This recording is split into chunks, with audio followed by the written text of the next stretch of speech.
Caneca japonesa no sudeste da Ásia.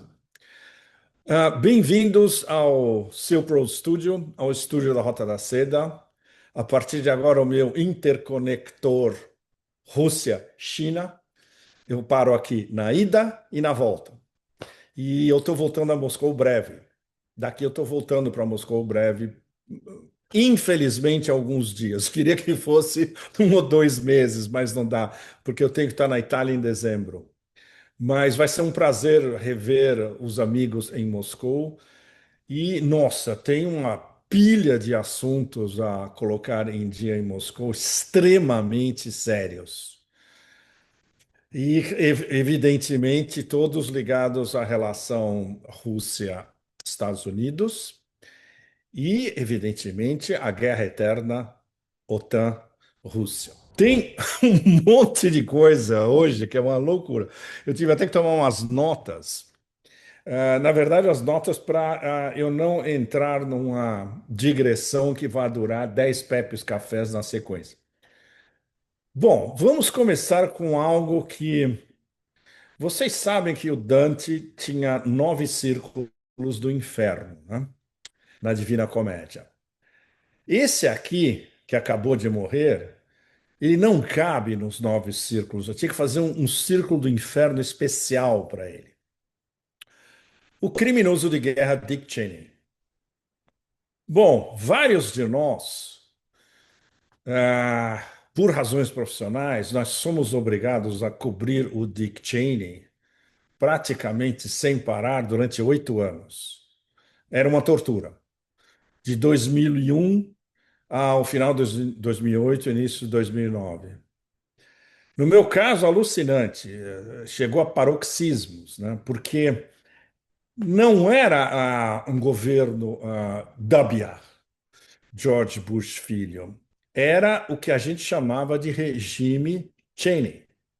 Ele tomava todas as decisões importantes, cruciais, inclusive a decisão mais importante que culminou com o choque enorme no Iraque em março de 2003, que foi a invasão e a destruição do Iraque. Esse era um projeto praticamente pessoal. Na verdade, pessoal, dos neocons, sem dúvida, mas especialmente dos implementadores Moore, Dick Cheney e Donald Rumsfeld. Bom, é um criminoso de guerra que estará no seu próprio círculo do inferno eternamente. Ah, para ter uma ideia para vocês na verdade, da demência circular do Império, a primeira coisa que Dick Cheney fez quando ele tomou posse na vice-presidência e tinha o seu gabinete especial vedado com neocons e assistentes neocons, fechado para todo o resto, era uma vice-presidência presidencial e isolada do resto do sistema. Era tudo coordenado por ele e pelos seus asseclas. Ele pegou todos os mapas do Iraque para ver onde tinha poços, reservas de petróleo, reservas a serem exploradas, etc. E essa, desde o começo, era a preocupação, era o foco, era o drive número um. Muito antes do 11 de setembro, isso a gente está falando, para vocês terem uma ideia, janeiro, fevereiro, março de 2001. 11 de setembro foi em setembro. Daí, inclusive, quando Rumsfeld e não estava brincando, disse que Afeganistão não tem mais o que bombardear, já está tudo bombardeado, nós já bombardeamos o que sobrou, não tem mais. Temos que ir para onde a gente tem que bombardear. Isso era um recado de que a decisão já tinha sido tomada de que a guerra mesmo era o câmbio de regime no Iraque. E o Afeganistão foi o prenúncio. Tudo isso responsabilidade, especialmente de Dick Cheney. Em relação à Ásia, que é a minha área, evidentemente, petróleo, energia, gás o tempo todo. Especialmente no meio da década, entre 2005 e 2006, especialmente, Depois, quando eles começaram a ver que o Iraque estava indo para o buraco do ponto de vista dos neocons, tinha uma missão americana de gente ligada à energia vindo para a Ásia Central, não para cá, para o Sudeste da Ásia, para a Ásia Central, praticamente todo mês, que eles queriam convencer ah, os stands da Ásia Central, especialmente o Turkmenistão, mas com ofensiva no Cazaquistão também, onde a Chevron já estava, a Chevron e a ExxonMobil já estavam, de toda essa energia tinha que ir para os Estados Unidos. Não, terminou não dando nada, deu tudo errado. Mas era sempre essa a obsessão. E a gente vai voltar a esse tema daqui a pouco, fazendo a ligação com a obsessão de petróleo agora de Donald Trump em relação à Venezuela. A Venezuela está fora do radar na época dos neocons porque o Hugo Chávez era muito forte. Eles não podiam bancar o Hugo Chávez na Venezuela nessa época. O 11 de setembro, onde, e isso a gente já discutiu várias vezes, eu fiz vários podcasts a respeito, eu escrevi isso em muito nos últimos anos. Quem a célula de crise do 11 de setembro, o coordenador e as ordens vieram todas de Dick Cheney. Bush, como vocês sabem, estava perdido no espaço, literalmente. Dick Cheney decidiu tudo, inclusive a decisão fatídica de condenar Osama Bin Laden. Já na manhã do 11 de setembro, a primeira condenação explícita, aparecendo já na mídia, foi em torno das 11 horas da manhã do 11 de setembro e começou a escalar durante a tarde já do 11 de setembro e calcificada no dia 12. Que Osama Bin Laden tinha sido o perpetrador do 11 de setembro total. Inclusive aquele míssil, entre aspas, que não destruiu o Pentágono. Bom, mas essa é outra longa história. Então, em termos de crime de guerra, em termos de o verdadeiro líder do império durante essa época fatídica, 2001 e 2008, Dick Cheney. Olha aí, as ironias da história são extraordinárias. Olha o que aconteceu no dia seguinte da morte de Dick Cheney. Um muçulmano socialista democrata é eleito prefeito de Nova York. Bom, isso, em termos de ironias históricas do século que começou teoricamente como o novo século americano, no início dos anos dois, no início em 2001, no início dos anos 2000, agora a cidade que sofreu o 11 de setembro, seja a história, como vocês sabem, jamais será contada realmente, assim como a história do assassinato de JFK, de Kennedy. Todo mundo sabe disso. Vai ser um mistério eterno. Então, agora, um muçulmano socialista democrata é prefeito de Nova York. É absolutamente extraordinário, mas um dia tinha que acontecer. Poderia ter acontecido anos antes. Mas as elites que dominam Nova York, bom, e dessa vez elas não tinham mais saída. E a campanha de grassroots, de baixo para cima, do Mamdani foi um negócio muito impressionante. Com vários detalhes extremamente inquietantes. Por exemplo, não se esqueçam que ele é apoiado diretamente e foi apoiado com grana por Alex Soros, que inclusive se fotografou com ele de ontem para hoje. Bom, essa é uma outra história. Eu segui o discurso dele da vitória ao vivo. Teve vários ecos obamásticos no discurso. Bom orador, bem escrito o discurso, populista em vários aspectos, mas bastante acolhedor e com algumas frases de efeito sensacionais. Por exemplo, ele se dirigiu pessoalmente a donos de bodega do Iêmen, a motoristas de táxi do Senegal, a enfermeiras do Uzbequistão. O que é isso? É a classe operária de Nova York. Nova York morreria em algumas horas se essa classe operária de imigrantes desaparecesse. E essa classe operária votou em um muçulmano imigrante, democrata, socialista. Então, vocês imaginem o horror das classes dominantes em Nova York. E, evidentemente, o horror já mais do que taxativo do próprio Donald Trump. E já começou a briga direta na mídia entre Mamdani e Trump, já começou. Vai haver trocas de insultos praticamente non-stop entre os dois. Vai ser um espetáculo à parte no meio do circo sem parar que é a administração Trump 2.0. A conexão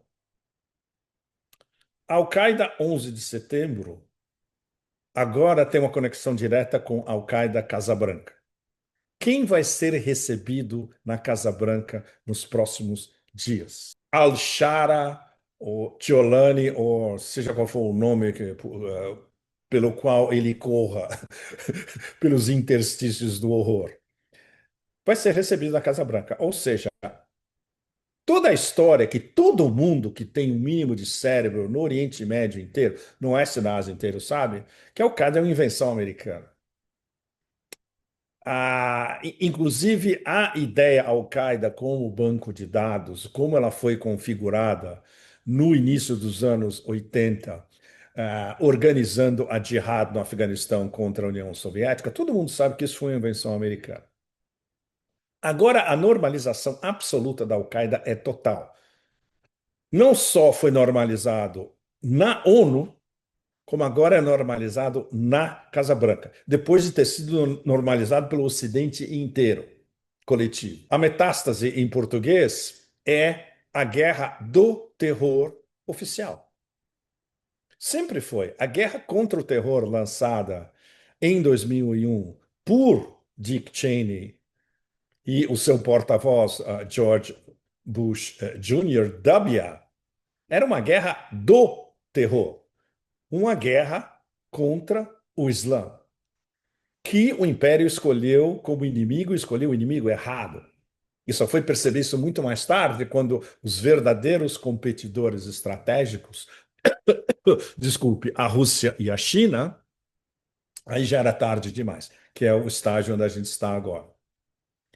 Então, conexão, Dick Cheney, guerra do terror, obsessão com petróleo, a reviravolta de um muçulmano ser prefeito em Nova York, o chefe da Al-Qaeda na Síria recebido por Donald Trump, e isso faz a ligação direta com o modelo Síria de destabilização que foi impulsionado pela Turquia, por Israel e pelos Estados Unidos, como o modelo de destabilização de boa parte do mundo agora, porque o desespero estratégico de Trump 2.0 dos que estão em volta deles já está atingindo níveis literalmente intergalácticos. E aí que a gente entra no X barra pesada da nossa conversa.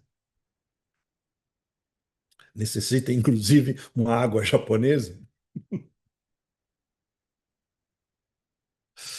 A derrota, isso a gente já conversou no Pepe Café passado e em outros, mas especialmente no Pepe Café da semana passada, a gente está, na verdade, entrando em mais detalhes desse tema geral, que é a derrota estratégica do Império na Ucrânia, face à Rússia, que é agora uma guerra de Trump 2.0.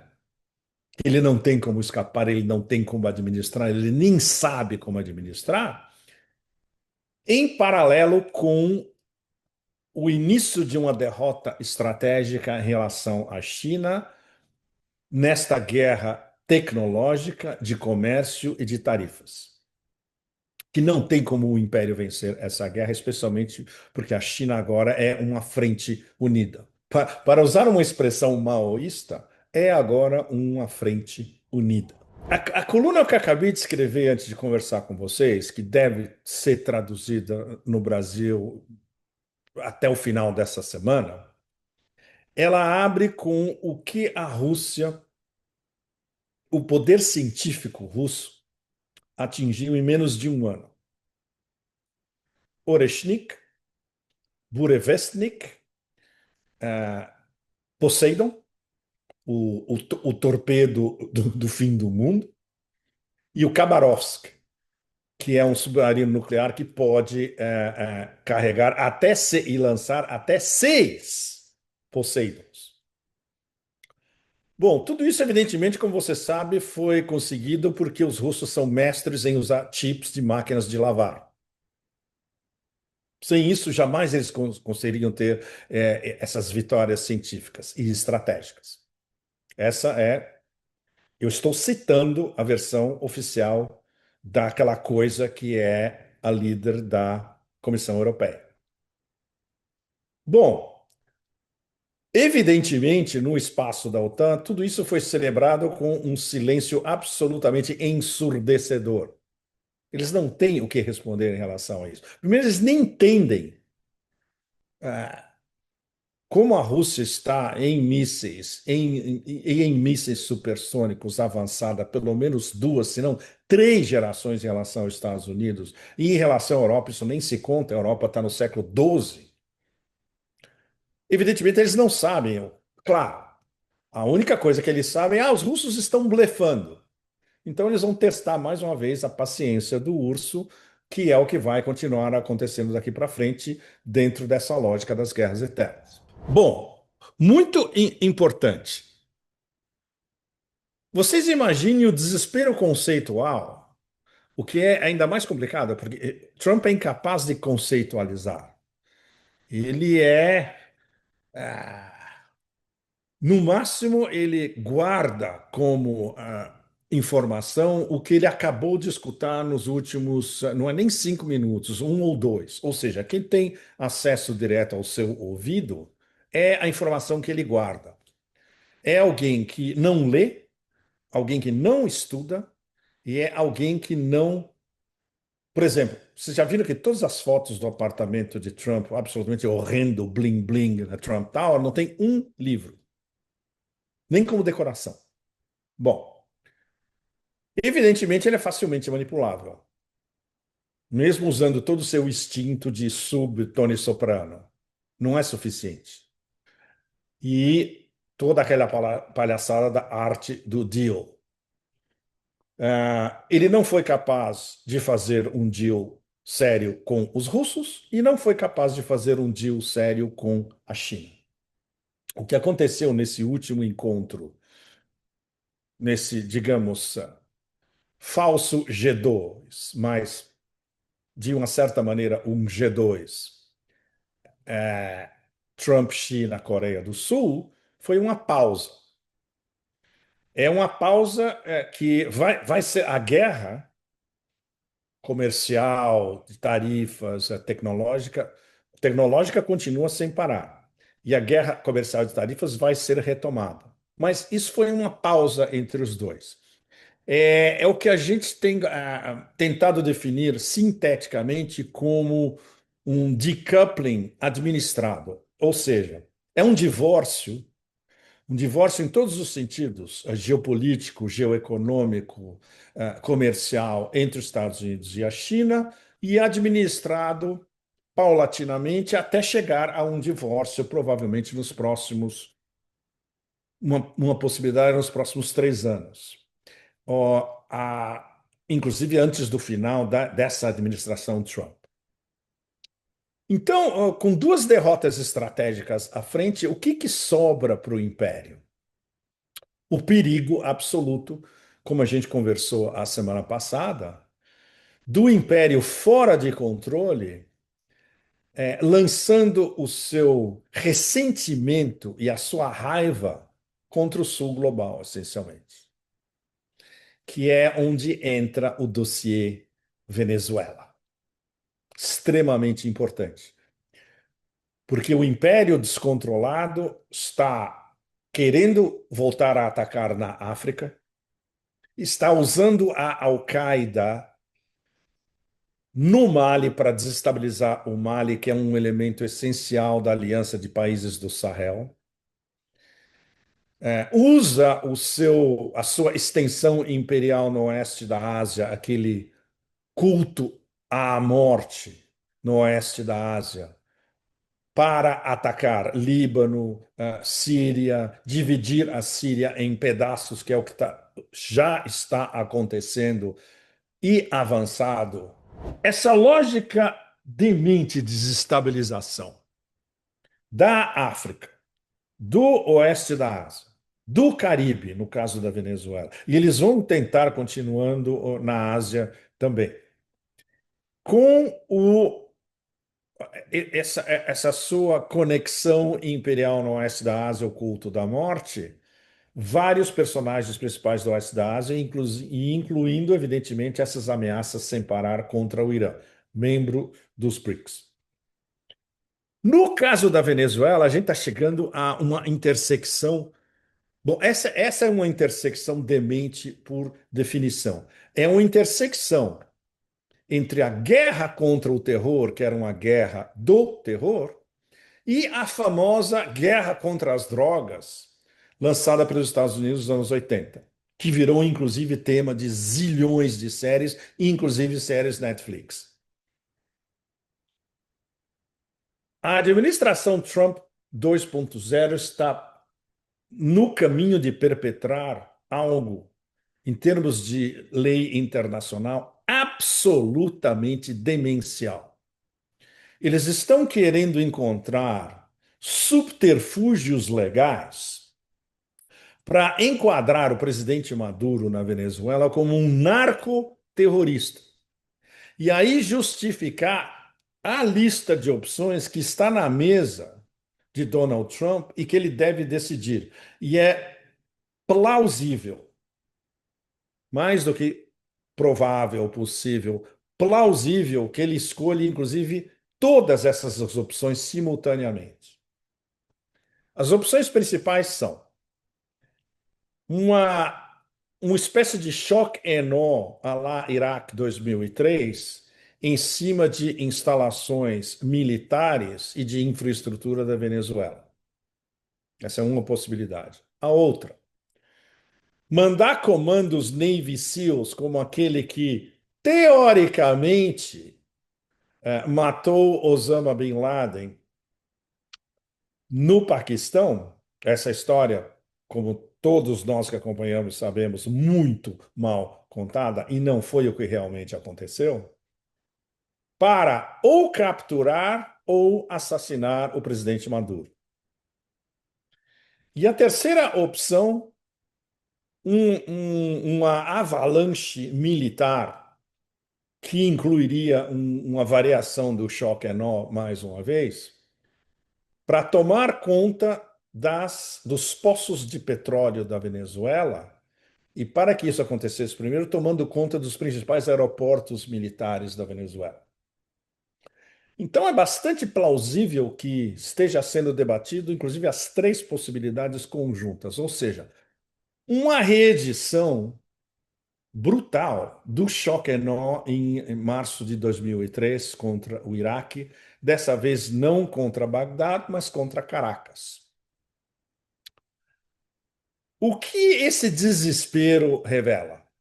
Várias outras coisas, entre os quais essa intersecção absolutamente tóxica de duas guerras falidas, a guerra contra as drogas e a guerra contra o terror, a guerra do terror. E agora usando o novo Saddam Hussein, entre aspas, o presidente Maduro, com apoio total do Prêmio Nobel da Paz, quinta coluna, a absolutamente inqualificável Machado, a Guaidó feminina, traidora absolutamente da sua pátria. Uma vergonha absolutamente inominável, merece ir para aquele círculo do inferno especial de Dick Cheney, esta personagem. Bom, estamos chegando ao. Eu vou ter que concluir. Na hora que eu estava começando a entrar na história, vou ter que concluir. É complicado, porque esta ofensiva contra nós do sul global e da maioria global, na África, no oeste da Ásia, no Caribe, demonstra o grau de desespero absoluto, não só de Trump 2.0, mas das elites que estão por trás e que o sustentam e o apoiaram e lhe deram um monte de dinheiro para a sua campanha, como aquela também inqualificável sionista Miriam Adelson, que deu mais de 100 milhões para a campanha de Trump, e Trump, nos últimos dias, acho que a questão de 2 semanas no máximo, on the record, em público, reconheceu o que Miriam pede, eu tenho que fazer. O que isso explica totalmente a conivência de Trump 2.0 com o genocídio em Gaza e na Palestina.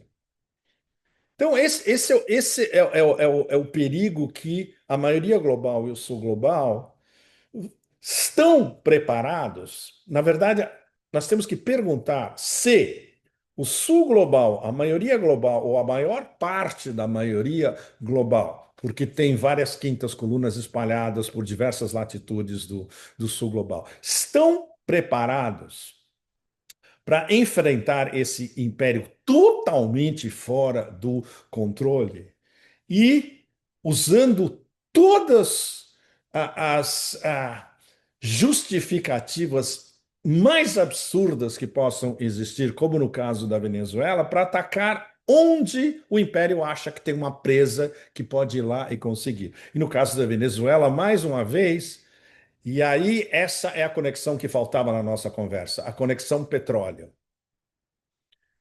Trump, em 2025, em relação à Venezuela, está na sua cabeça organizando um ataque da mesma maneira que Dick Cheney, no início de 2001 e depois do 11 de setembro em 2001, organizou o seu ataque à destruição do Iraque. Então, nesse sentido, a Venezuela podendo ser o novo Iraque, essa é a lição que nos dá a guerra contra o terror. A guerra contra o terror é uma guerra do terror eterna, seja quem estiver na Casa Branca. Sejam neocons, seja no caso de Trump, não neocon, mas rodeado de neocons sionistas, praticamente todos eles. E agora muito pior, porque em 2001 o clima durante o início do regime Cheney, há 24 anos, a gente lembra muito bem qual era. Era um clima de que não, vamos bater o martelo no novo século americano do século XXI. Não vai ter para ninguém, só para nós. 24 anos depois, não vai ser o novo século americano. É o século da Ásia, é o século da Eurásia e é o século onde as duas grandes potências são Rússia e China. Em termos geoeconômicos, em termos geopolíticos, em termos militares. Daí o desespero do império. Temos que caçar reservas naturais, seja onde for. Na Groenlândia não vai dar, no Canadá não vai dar, vamos para a Venezuela. Se na Venezuela der errado, nós vamos em algum lugar da África, ou vamos de novo em cima dos stands da Ásia Central. Eles não vão parar. E esse é o perigo na frente do sul global inteiro, da maioria global inteiro. Estão preparados para enfrentar em diversos níveis o império completamente fora de controle? Bom, eu deixo a pergunta para vocês e a gente vai continuar essa conversa daqui e depois da Rússia, com, evidentemente, um insight russos parte da conversa, mas o crossroads, a encruzilhada onde a gente está, não tenho dúvida, cada vez mais perigosa. Muito obrigado a vocês todos do estúdio da Rota da Seda. Semana que vem continuamos aqui. Inscrevam-se no canal. Muito obrigado a vocês todos. Até mais.